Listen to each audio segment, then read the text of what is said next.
बिस्मिल्लाहिर्रहमानिर्रहीम। अस्सलाम वालेकुम नाज़रीन, मैं हूं सैयद अनवारुल हसन और आप देख रहे हैं प्रोग्राम सच तो यह पीटीवी न्यूज़ इस्लामाबाद स्टूडियो से।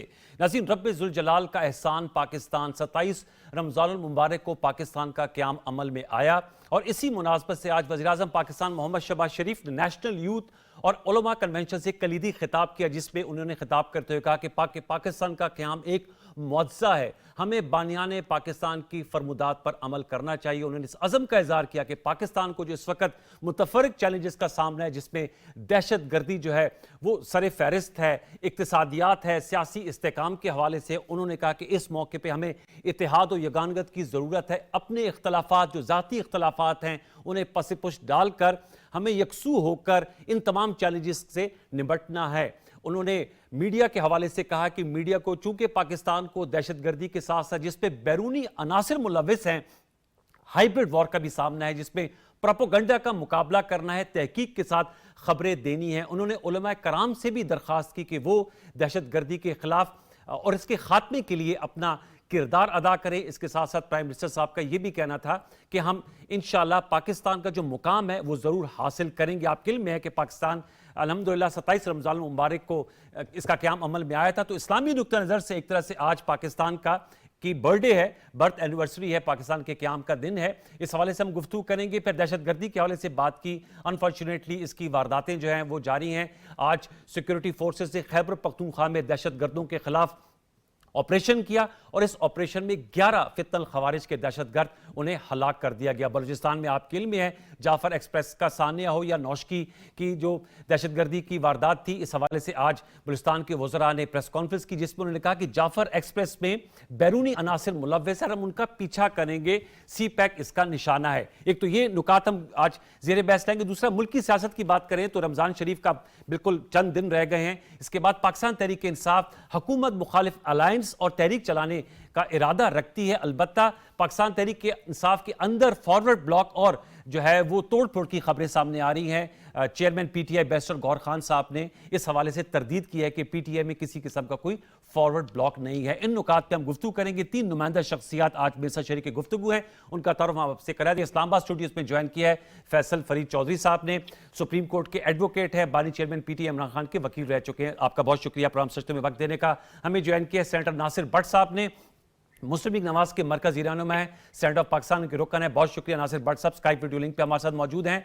कादिर मंदुखेल साहब पाकिस्तान पीपल्स पार्टी के मरकजी रहनुमा है, मेंबर कौमी असम्बली आप रह चुके। तीनों मौजूद में उनको फॉर्मल वेलकम। मैं नासिर भट्ट साहब आपसे गुफ्तगू का आगाज करूंगा। अगर हम इब्तिदा इसी से कर लें, आज जुम्मतुल विदा है, जाहिर बात है पाकिस्तान 27 रमज़ान को क़याम अमल में आया था, इस हवाले से क्या पैगाम होना चाहिए? जैसे प्राइम मिनिस्टर साहब ने भी कहा कि हमें मुतफर्रिक चैलेंजेस का सामना है, इसमें सियासी यकसुई की ज़रूरत है, अपनी जो नौजवान नस्ल है उनको मौके फराम करने के लिए हमें इकनॉमिक स्टेबिलिटी की ज़रूरत है और दहशतगर्दी के मुकाबला करने के लिए कौमी बयानिए की भी ज़रूरत है। क्या कहेंगे नासिर भट्ट साहब? बिस्मिल्लाहिर्रहमानिर्रहीम। बिल्कुल पीएम साहब ने जो पैगाम दिया है, देखिए ये अब हमारे जो हालात है उसमें हम सबको जितने भी सियासी जमातों के लीडरान हैं और मजहबी जो जितने हमारे उलमा हैं उनका भी ये अब मैसेज होना चाहिए कि इस वक्त हम जिस सूरत हाल में से गुजर रहे हैं इसमें हमारे इख्तलाफात अपनी जगह वो बाद में हल हो जाते हैं, इख्तलाफात खत्म हो जाते हैं, लेकिन अब हमें जिस दहशतगर्दी का सामना है और ऐसे लोग जो अपने आप को ये कहें कि हम पाकिस्तानी हैं और फिर वो दहशतगर्दी जब हो रही हो तो उस पर खामोश रहे। मैं कहता हूँ ये खामोश होना भी उन दहशतगर्दों को ये मैसेज जाता है कि शायद आप उनके साथ हैं। तो वक्त ऐसा आ गया है कि आप दहशतगर्दी के खिलाफ जब कोई भी बात हो तो यकजा होकर ये आवाज जानी चाहिए और हमें एक पेज पे होना चाहिए कि हम जो कोई दहशतगर्दी के बारे में अगर कोई सोच भी रखता है ना तो वो भी मैं कहता हूँ पाकिस्तानी नहीं है। जो पाकिस्तानी है वो पाकिस्तान के बारे में, पाकिस्तानी अवाम है उनके बारे में और पाकिस्तान की बेहतरी के लिए तो वो अच्छी बात है, सोचता है कि पाकिस्तानी का फर्ज है। लेकिन इस वक्त अगर कोई जिस तरह के हालात से हम गुजर रहे हैं 2-3 महीने से, जैसे जाफर एक्सप्रेस पे ये हमला हुआ, वो लोग जिन्होंने हमला किया अगर वो ये कहें कि हम पाकिस्तानी हैं तो मैं तो इनको पाकिस्तानी नहीं मानता, मैं तो इनको पाकिस्तान का दुश्मन मानता हूँ। जो हमसाया मुल्क हिंदुस्तान से अगर वो उनकी ताने बाने वहां मिले, अफगानिस्तान में जो लोग बैठे हुए हैं जो पाकिस्तान में हमले करके वापस चले जाते हैं, और ऐसे लोगों का तो हमारा अब ये फर्ज है हर पाकिस्तानी का, और चाहे वो किसी मज़हब से ताल्लुक रखता है, पाकिस्तानी होने के नाते ये हमारा फर्ज है कि हम अपने मुल्क की हिफाजत के लिए अपनी फोर्सेस, अपने सियासी लीडरान जो ये बात करें कि हमने इस वक्त एक ही बात करनी है कि हमने इकट्ठे होकर अपने मुल्क को बचाना है, दहशत गर्दों से हमें अपने मुल्क को आजाद कराना है, तो उसके लिए वो राय नहीं होनी चाहिए। ठीक है, फैसल फरीद साहब आप क्या कहेंगे? सर, मजहबी मुनाफरत का खात्मा भी ज़रूरी है, और आज भी जैसे बलूचिस्तान और खैबर पख्तूनख्वा में इंसदाद दहशत गर्दी की मुहिम चल रही है, 11 खारजियों को वासल जहन्नम कर दिया गया, क्या हमारा इसमें स्टैंड होना चाहिए? पाकिस्तान तहरीक इंसाफ का थर्ड टर्म है खैबर पख्तूनख्वा में, अली मीन गंडापुर साहब भी शरीक हुए थे, जो पार्लिमानी कौमी सलामती कमेटी का इजलास हुआ, कल भी प्राइम मिनिस्टर साहब प्राइम मिनिस्टर हाउस में मुशावरत हुई है।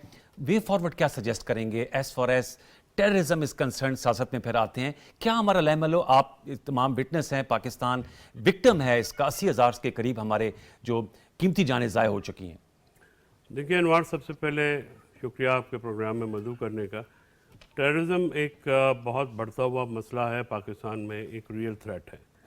इस चीज़ को ख़त्म करने के लिए कुछ बुनियादी पॉलिसीज़ हैं जिसको रिवाइज़ करना पड़ेगा। ठीक, आपको सियासी अदम इस्तेहकाम ख़त्म किए बगैर मुल्क में टेररिज्म का जो ख़तरा है उससे निबर्द आज़मा होने में मुश्किल होगी।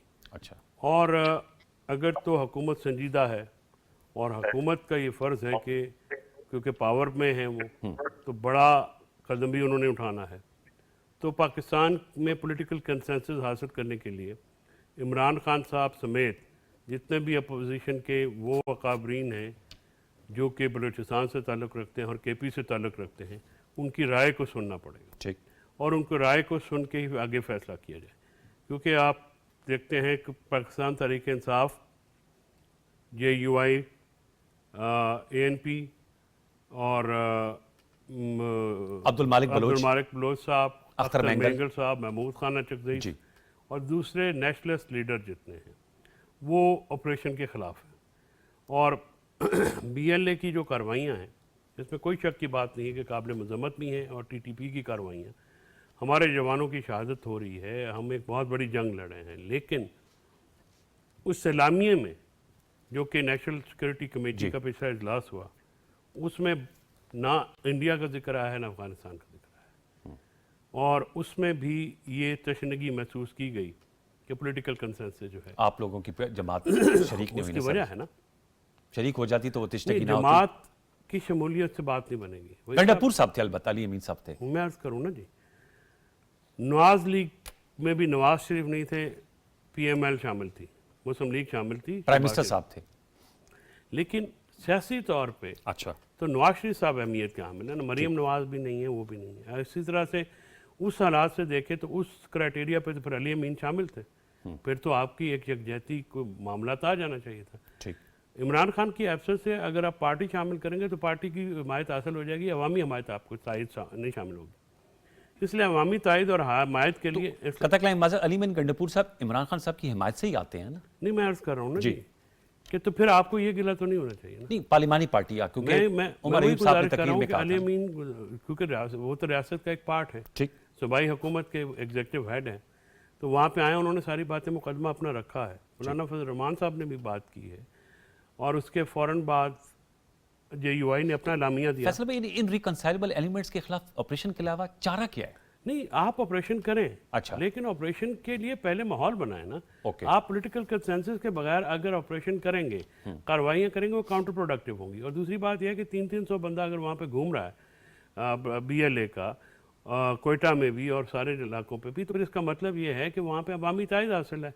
मिसिंग पर्सनस का मामला आपको हल करना पड़ेगा। आपको मारंग बलोच के नाम के ऊपर तपना नहीं चाहिए। नेशनलिस्ट हैं, हालांकि मेरा उनकी सियासत से बिल्कुल एग्रीमेंट नहीं है, ठीक, उनकी अपनी सियासत है, लेकिन मैं समझता हूँ कि मिसिंग पर्सन एक जेन्युइन इशू है और इसका एड्रेस करना ज़रूरी है, क्योंकि ये पंजाब में भी अब हो गया है।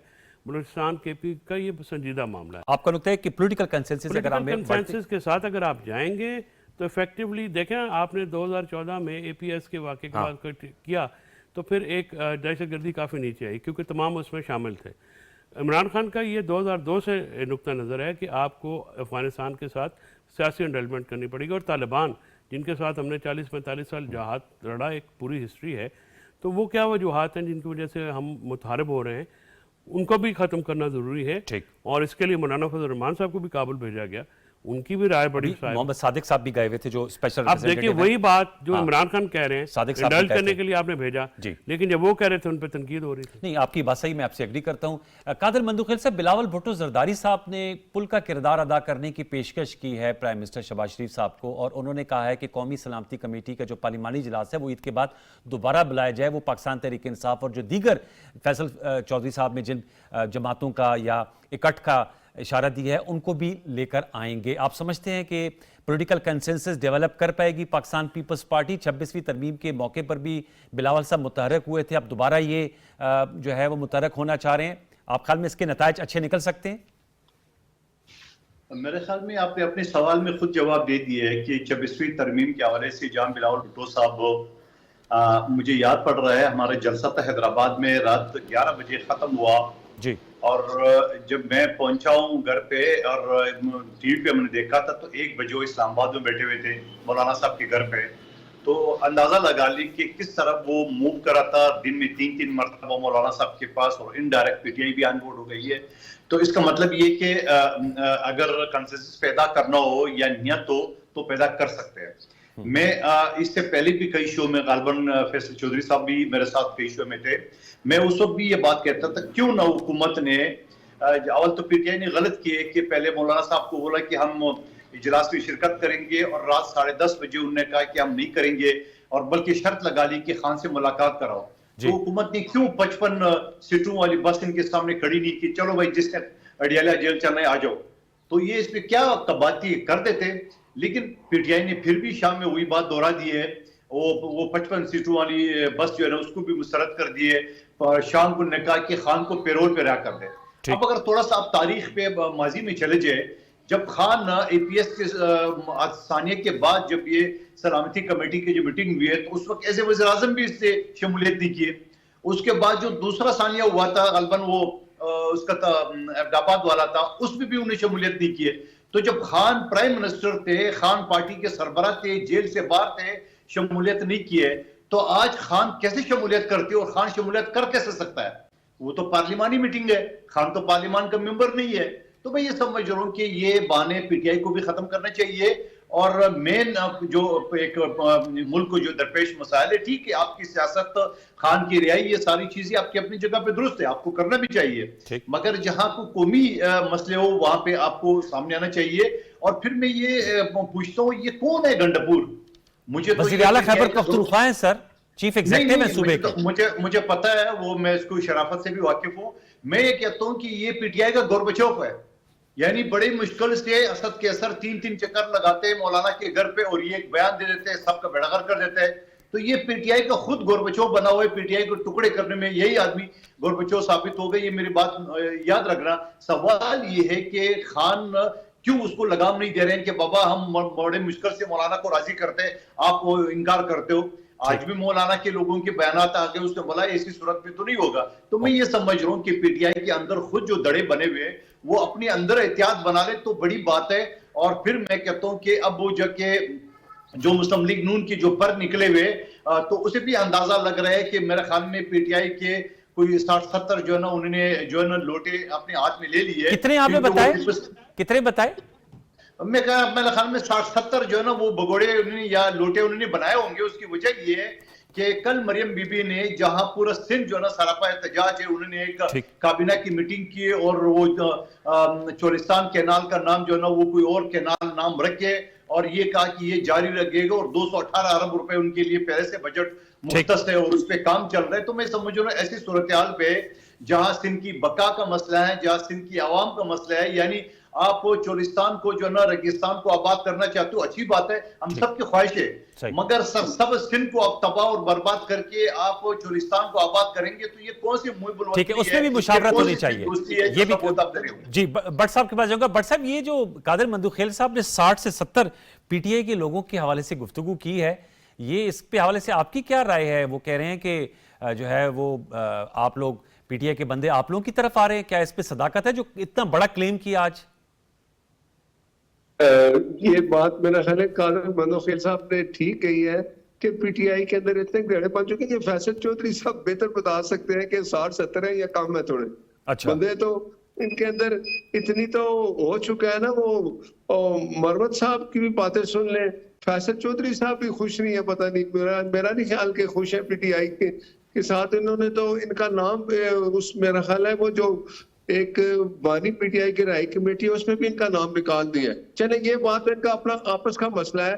बात यह है कि पीटीआई के अंदर ये चीज अगर इमरान खान की मैं बात करता हूँ बानी की, अगर वो इसकी सोच चेंज नहीं होगी तो ये वक्त दूर नहीं है कि फिर पीटीआई के नाम लेने वाले लोग जो है ना उनके लिए भी एक लम्हा फिक्री होगा कि हमने इस शख्स के लिए सारा कुछ किया। आप मुझे बताएं, जो आप तालिबान की बात करते हैं, कतर में तो इमरान खान ही था ना प्राइम मिनिस्टर, जब वहां मीटिंग हुई सब कुछ हुआ, फिर यहाँ जेलों से बंदे जो जितने तालिबान थे वो रहा हुए जो आज हमले कर रहे हैं।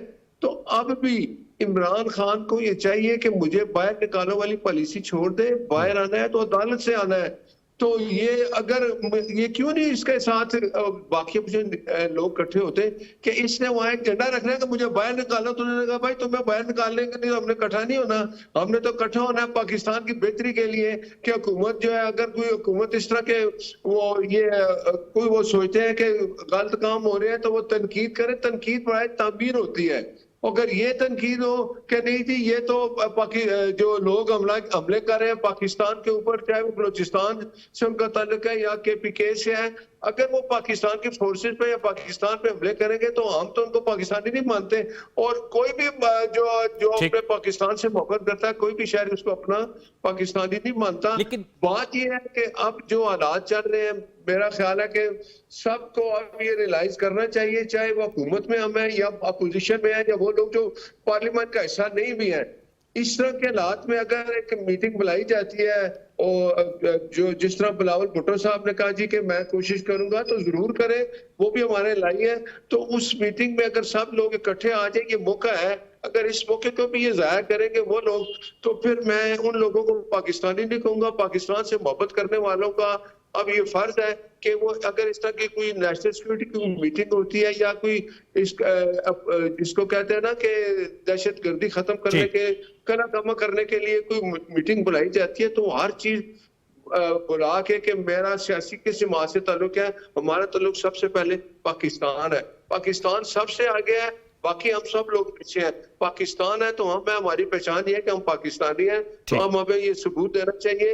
और बानी पीटीआई को आप मुलाकात करवाएंगे बानी पीटीआई से? फिर पीटीआई के मेंबरान की अगर इस तरह की मीटिंग होती है उसमें फिर मुलाकात की वो शर्त तो रखेंगे ना? देखे ना, अब मुलाकातें ये रोज करते हैं, अगर मीटिंग की कॉल हो जाती है 15 दिन बाद, तो ये हर रोज या दूसरे दिन मिलते हैं। आप तो हफ्ते में 2 दिन इनको मिल गए मुलाकात के, वकला इनके जाकर मिलते हैं। ठीक है। जो इमरान खान की बहन है अलीमा बाजी, वो तो आके बाहर आके मैसेज देती हैं, लड़ाई इनकी अपनी है। वो जो है ना अपना इनके सेक्रेटरी जनरल सेक्रेटरी साहब, वो जो सलमान अकरम राजा साहब, उनके अंदर एक चीज है कि भाई कोई भी बाहर आके बात ना करे। उन्होंने तो कोर्ट में लिख के दे दिया है, ज़ाहिर है बानी पीटीआई से पूछ के लिख के दिया ना कि जो बंदा जेल जाएगा बाहर आके वो बात नहीं करेगा, पॉलिटिकली कोई बात नहीं करेगा, और बंदे भी वो जाएंगे जो सलमान अकरम राजा साहब लिख के देंगे। तो इनकी अपनी लड़ाई है, लड़ते रहे, हुकूमत पे मत इल्जाम लगाए कि हमें मुलाकात नहीं होती। अब कोर्ट ने भी ऑर्डर कर दिया है, हफ्ते में 2 दफा मिलेंगे। आप भी ये जाके पूछ ले कि जब इस तरह की कोई मीटिंग आएगी तो आप हमें जाने देंगे कि नहीं। पहले भी इन्होंने 16 नाम दिए और उसके बाद रात 12 बजे उन्होंने कहा कि हम नहीं जाते। जी, वो बात आपने की। ये चेंज नहीं होंगे, अगर नहीं चेंज होंगे तो फिर कौम, मेरा ख्याल है अवाम इनकी वो बानी पीटीआई की बात सुनना छोड़ देगी, क्योंकि वो पाकिस्तान के बारे में नहीं सोचता। उसकी एक सोच है कि मुझे जेल से बाहर निकालो। ठीक है, बट साहब ये नुक्ता आ गया, बट साहब आपको नुक्ता आ गया। मैं एक छोटा सा वक्फा शामिल करूं, वक्फे के बाद आऊंगा तो आपकी बात भी जारी रहेगी। और फैसल फरीद साहब के हवाले से आपने बहुत सी गुफ्तगू की, बिलखुसूस सियासी जमात पीटीआई के हवाले से, उसका जवाब छोटा सा वक्त दोबारा लौट के आते हैं, हमारे साथ रहिए।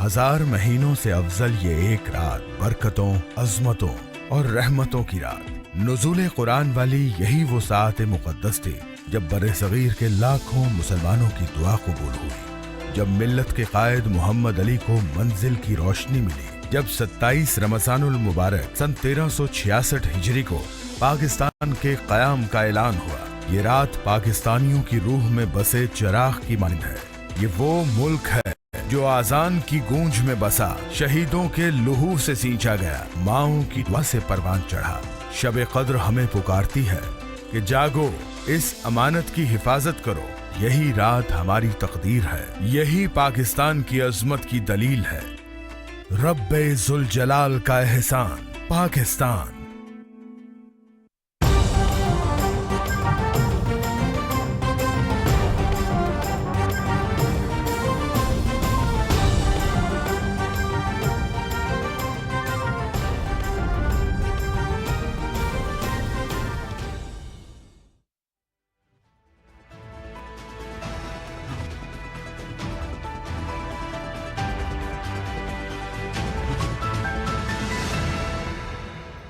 Welcome back viewers. Faisal Farid साहब, बहुत से नुकात उठाए गए हैं दोनों पार्टिसिपेंट्स ने, इस हवाले से आपको जवाब देना चाहेंगे। ज़ाहिर बात है आप कभी आप वकील रहे, फिर आपका वकालत ने अब वकील नहीं रहे हैं, वो आपका अंदरूनी मामला है, उस पर बहुत सी बहस भी हो रही है, उस पर भी कुछ कहना चाहें। लेकिन ये जो खबर है कि पीटीआई टूट फूट का शिकार है, आप वाकईतन समझते हैं कि जो कादर मंदुखेल साहब ने खिताब दिया गोरबाचौफ का, क्योंकि क्या वही वो खिताब ठीक है? पीटीआई में आप तो बड़े तगड़े अंदाज में उनका मुकदमा लड़ रहे थे, नोन रीजंस टू यू और टू सलमान अकरम राजा साहब, अब आप उस टीम का हिस्सा नहीं है, मुलाकात में भी गालिबन नहीं है।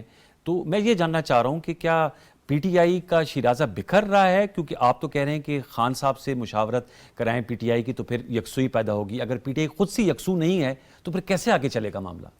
अनवार, हर पार्टी में सियासी लोग होते हैं और इमरान खान से ईद के बाद मुलाकात होगी तो ठीक हो जाएगा। आप किया मुलाकात ईद के बाद? बिल्कुल होगी। तो नाम तो सलमान अकरम राजा साहब ने देना, तो उन्होंने नाम ना दिया तो फिर सलमान वो आप देखेंगे, मैं मिलूंगा। और जो पीठ पीछे बातें हुई हैं वो भी मुझे पता है, जिसने जो जो बात की है तो वो कन्फ्रंट तो होंगे। और रियासत मदीना के असूल है ना, तो अप्लाई तो होंगे। मैं तो ऐसे जाने नहीं देता। तो दूसरी बात यह है कि आप अपने आपका कोई कंडक्ट की वजह से या सलमान अकरम राजा से आपका कोई है, या फवाद चौधरी साहब का बैगेज आप लिए फिर रहे हैं? वो भी एक असल में उनको मसला फवाद से ही है, मेरा तो कोई इशू नहीं है। अच्छा। तो वो इनसिक्योर से बंदे हैं सारे, तो वह छोड़े पड़े। वो कोई खान साहब ने लगाए ना सर, भाई आम आदमी नहीं है ना। देखें सेक्रेटरी जनरल भी खान साहब ने इमरान लगाए। खान साहब का पहले भी तो लगाए थे ना बंदे, उनको उन्होंने किसी पर ट्रस्ट किया, बाद में जाके कोई अब सरेंडर ही कर दे, उनके राइट सरेंडर करके आ गया बंदा, उसको छोड़े। वो इतना आम आदमी नहीं है। सेक्रेटरी जनरल है वैसे पार्टी का होगा ना जी, अपना मेरे से तो बहुत जूनियर है, पर ये कल आया 15 साल पुराने।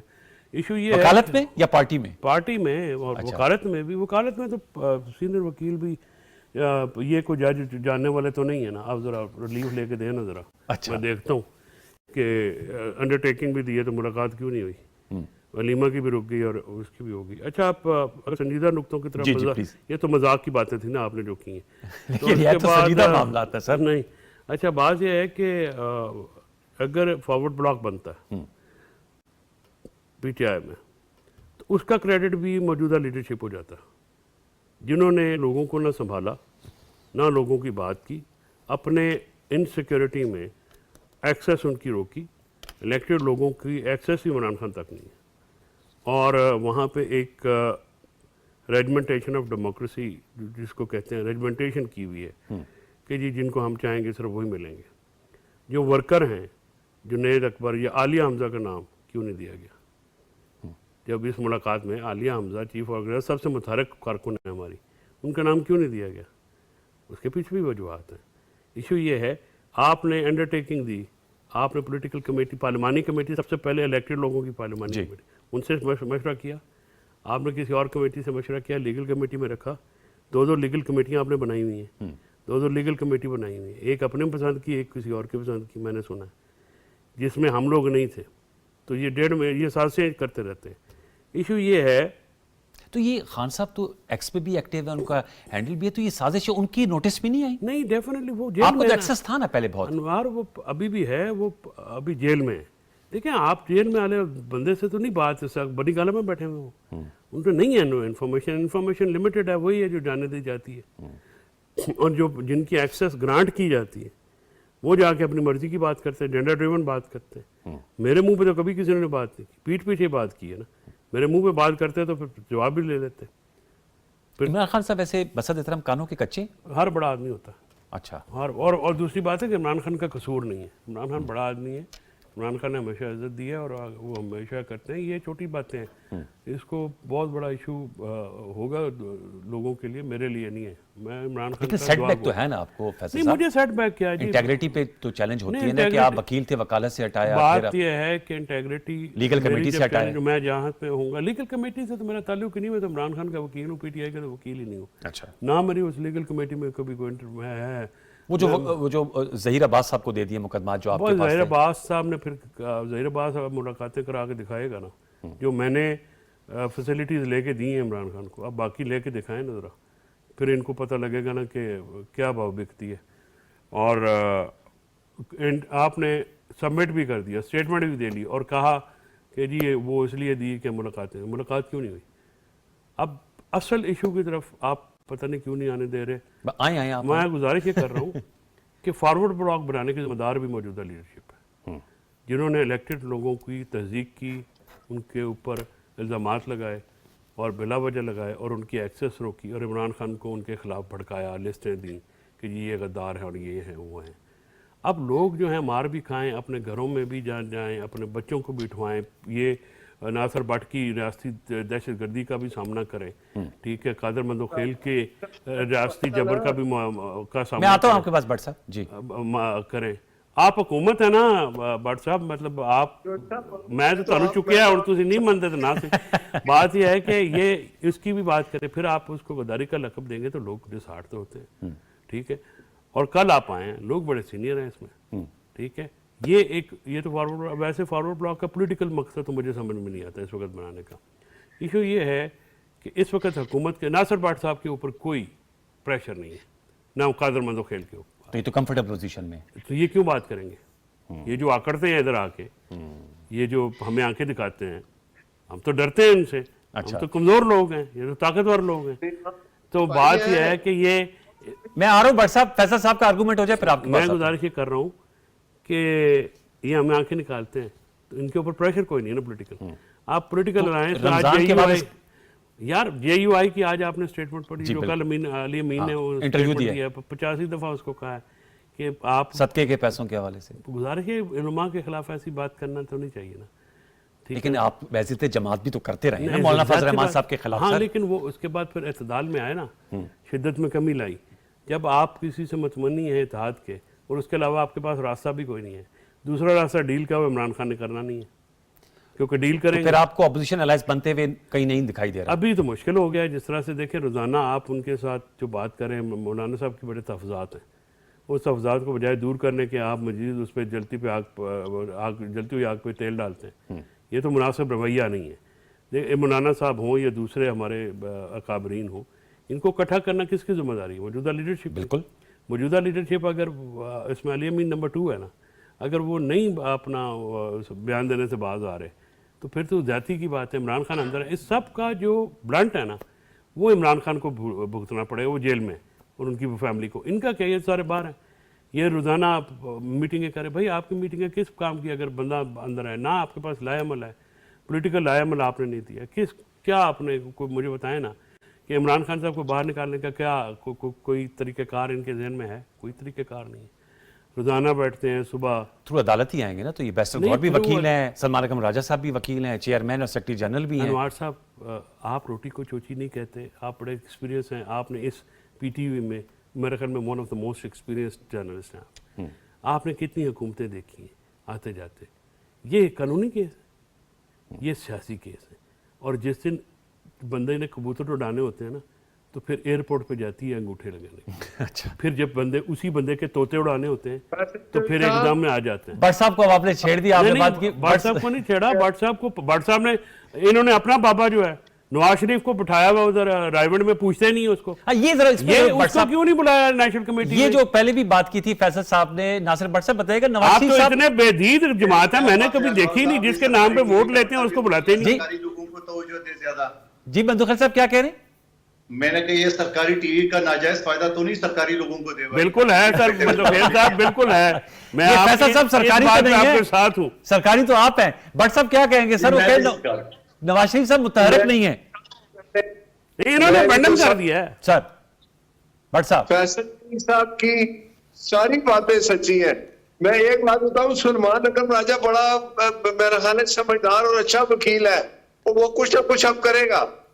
देखे ना, ये कुछ नहीं कर सके ना सारे, तो अब सलमान अकरम राजा है। मुझे लगता है कि उसके अंदर ऐसी क्वालिटी है कि इमरान खान ने कहा बस एक तो वो बाकी को फारग कर दो। तो ये मुझे फैसल चौधरी साहब की बात का ये यकीन है कि ये कह रहे कि अब तो जाहिर है इसमें धड़े बन जाएंगे, एक नहीं, दो नहीं, 10 नहीं, 5 है, लेकिन हुकूमत पे प्रेशर कोई नहीं है। ये फैसल चौधरी साहब की बात ठीक है। मेरी आवाज आ रही है जी? लाउड एंड क्लियर आप सुनाए, आप बात जारी रखें। तो जो सलमान अकरम राजा है, मेरा ख्याल है, मेरी समझ में कि वो एक अच्छा वकील था और बाकी सारे इमरान साहब ने फारग कर दिए। आप लेट्स सी देखें 6 महीने साल में ये कितनी कारकर्दगी दिखाते हैं। क्या ये इमरान खान को बाहर लेके आएंगे, और लेके आएंगे तो वो कह रहे मैं अदालतों में प्रूफ दूंगा या मैं कुछ ऐसे सबूत दे के आऊंगा।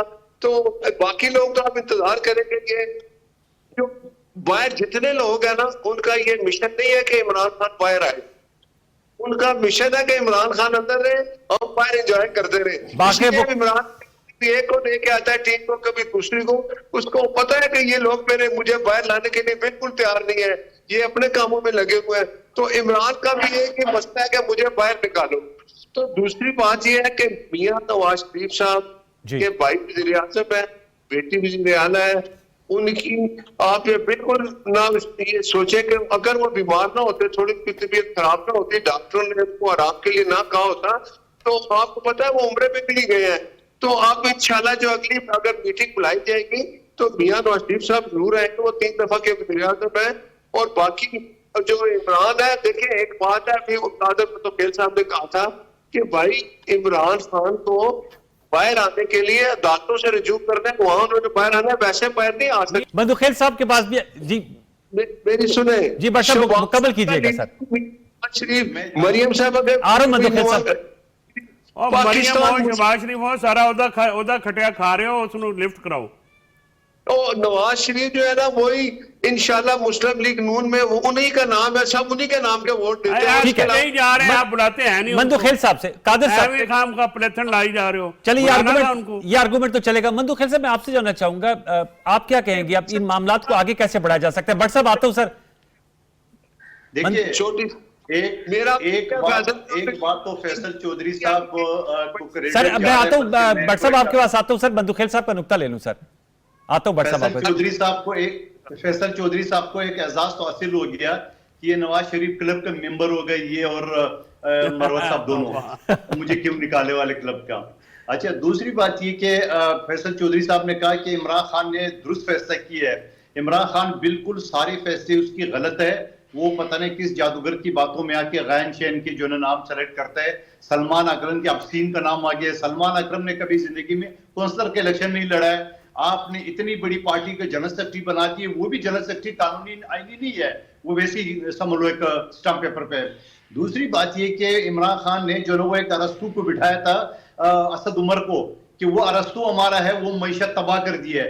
फिर आपने बुजदार को बना दिया, पंजाब का बेड़ा गर्क कर दिया है। फिर आपने महमूद खान और खटक और गंडापुर को बिठा के पख्तूनख्वा का बेड़ा गर्क किया। तो इमरान खान का तो आज तक कोई फैसला सही हुआ ही नहीं है। वो तो हमेशा पता नहीं फैसले किस वो तोता बिठाए हुए से, वो तोता से उपरा निकालते हैं, वो ऐन गैन की जो ना फैसले करता है वो। आप मुझे बताओ सलमान अकरम राजा के पास क्या क्वालिटी है? सर अब सलमान अकरम राजा इस शो में नहीं है, इसलिए मैं ज़ाहिर बात उनकी बिहाफ पे तो नहीं जवाब दे सकता। शो में बुला लो, मैं इनकी वकालत का डिग्री भी आप पे पकड़ा देता हूं। जो फैसला इस्लामाबाद हाई कोर्ट से करा है, मेरा बेटा अभी फ्रेश बैरिस्टर बनाए वो भी ये फैसला न मानता। ठीक। आपने इस्लामाबाद हाई कोर्ट का फैसला मान लिया है कि मुंह पे ताले लगेंगे, यानी फ्रीडम ऑफ स्पीच पे, कि जेल से बाहर जब कोई आएगा तो कुछ नहीं बोलेगा। ये कोई फैसला है? इसको फैसला कहते हैं, इसको कानून कहते हैं, इसको आइन कहता है। और ये चुप करके मुंह उठा के आ गए। इसको तो इस फैसले को चैलेंज करना चाहिए। इस्लामाबाद हाई कोर्ट के पास कौन सा इख्तियार है कि वो फंडामेंटल राइट्स पे, फ्रीडम ऑफ स्पीच पे पाबंदी लगा ले? ये इख्तियार आइन में है, तो ये किसी जज के पास नहीं है। मैं कहता हूं सलमान अकरम राजा साहब अपनी वकालत दिखाएं और सुप्रीम कोर्ट में उसको चैलेंज कर दिए। और दूसरी बात ये, सलमान अकरम ने जिसका नाम लिस्ट में नहीं भी डाला था, बाबर अवान साहब, वो तो मिल के आ गए। ये फैसल फरीद साहब भी कह रहे हैं प्रोग्राम में कि ईद के बाद ये भी मिलने जा रहे हैं। अपने गैंग बनाया सलमान अकरम राजा ने, और ये पीटीआई का गर्वचौक बनेगा। पीटीआई की आप सबको गर्वचौक का नाम दे रहे हैं सारे लीडरों को आप सबको दे रहे हैं। बट सब अगर मुकम्मल कीजिएगा फिर हमने इस अपने सेगमेंट को समेटना है सर। एक बात जी, एक बात मेरी सुने, सलमान अकरम राजा ने कादर मदो खेल साहब खुद लिख के दिया है, जब एक दो बंदों का डिस्प्यूट था और दोनों अदालत में चले गए, उन्होंने कहा जी हमारे हमने आपस में अंडरस्टैंडिंग कर ली, ये जो हमने अंडरस्टैंडिंग की आप इसको इंडोर्स कर दे। हाई कोर्ट ने तो इंडोर्स कर दिया।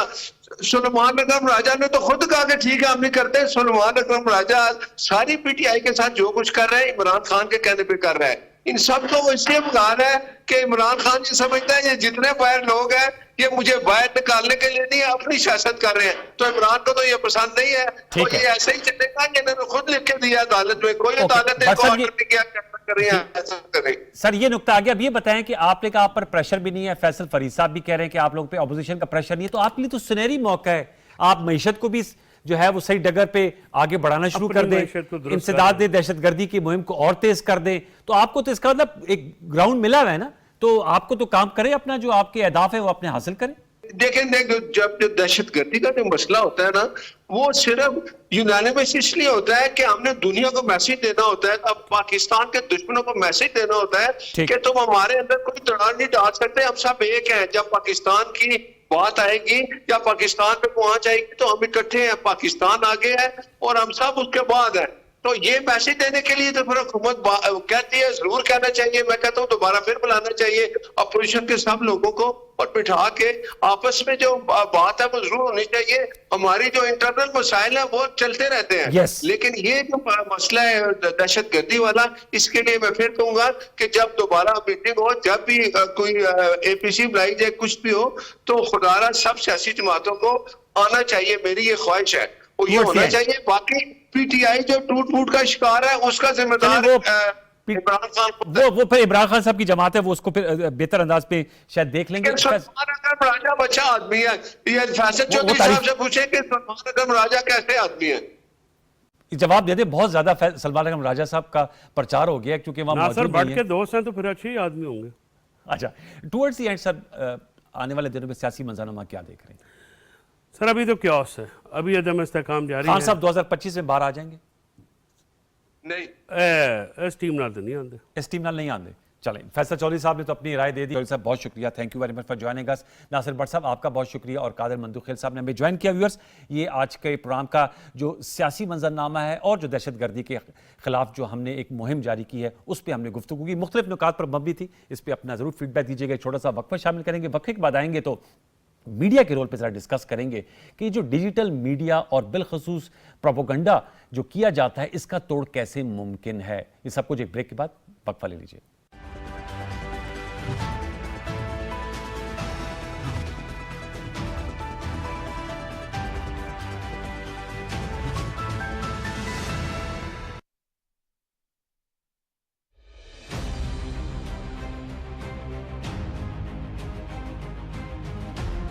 कश्मीरी अवाम को हक के खुद इरादियत के मुतालबे की सज़ा देने के लिए काबिज भारतीय अफवाज ने तलाशी और मुहासरे की कार्रवाइयों का सिलसिला तेज़ कर दिया है।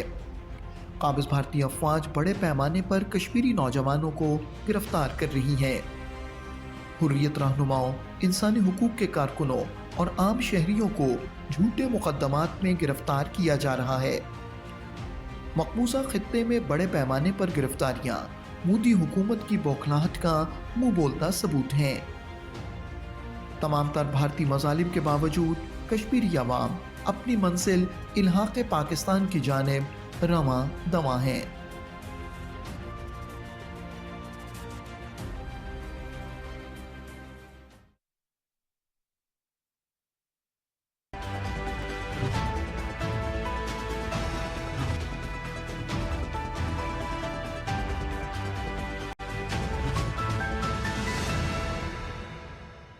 Welcome back viewers. हमें ज्वाइन किया है सीनियर एनालिस्ट हैं, जर्नलिस्ट है कुरबान बलोच साहब ने। कुरबान, बहुत शुक्रिया प्रोग्राम सच में वक्त देने का।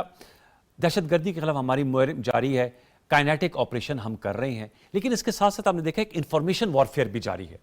और जब जाफर एक्सप्रेस का सामने आया हो तो उस वक्त भी हमने देखा कि BLA की वीडियोस इंडियन मीडिया चला रहा था।